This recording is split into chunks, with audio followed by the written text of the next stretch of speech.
Mort d'Herbert Léonard à 80 ans, où et quand auront lieu ses obsèques?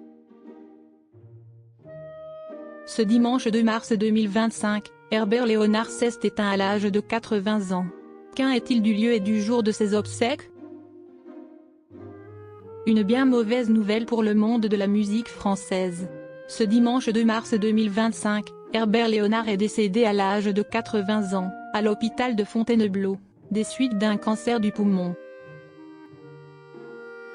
C'est son épouse, Cléo, qui a eu la difficile tâche d'annoncer sa mort.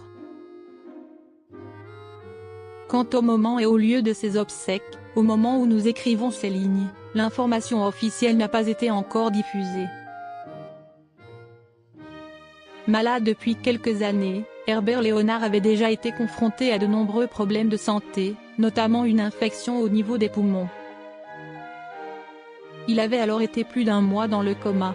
À mon réveil, après ces 32 jours, les médecins m'ont expliqué qu'ils ont failli me perdre 2 fois.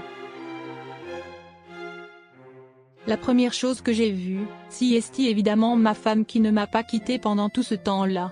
Je croyais que je m'étais réveillé le lendemain. Le mot miraculé convient, je pense que oui, avait-il déclaré à RTL en 2017. Herbert Léonard, confronté à de nombreux problèmes de santé. Herbert Léonard s'était épanché sur les raisons de sa maladie. En fait, cela fait 45 ans que je fume. Et je voudrais dire à tout le monde d'arrêter de fumer. Maintenant, évidemment, je ne fumerai plus. Il s'est passé que j'ai manqué d'air un soir. Je ne pouvais plus respirer. Il n'y avait pas d'autre solution que d'appeler les gendarmes qui ont fait venir le SAMU. Je me suis retrouvée, donc, dans cette unité de réanimation à l'hôpital de Melun.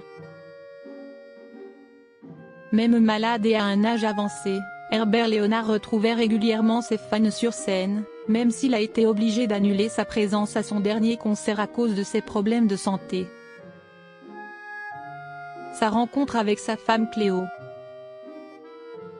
L'interprète de Pour le plaisir a pu compter sur le soutien de son épouse, Cléo, qu'il a rencontrée dans les années 60. C'était à Lyon, le 1er octobre 1967. Elle était chanteuse, on s'est rencontrés sur scène et on ne s'est plus quitté, indiquait-il à Ici Paris. Si au début, ils ne voulaient pas vivre sous le même toit, les 2 tourtereaux ont été un peu forcés par le contexte national, on ne voulait pas vivre ensemble. Mais les événements de mai 1968 en ont décidé autrement. Elle habitait en banlieue, et un soir où il n'y avait plus de train, elle est restée chez moi.